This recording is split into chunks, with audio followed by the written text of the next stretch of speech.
niko od nas nije hteo da pusti, a kad nećeš da pustiš, neka te boli više nego kad bi pustio.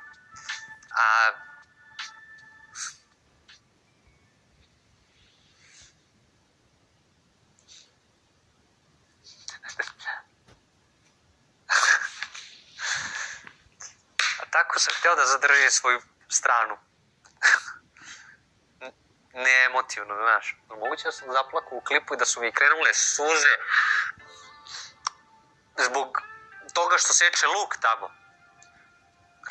Realno, ovo tako neće proći kao fora, ali šta da radimo.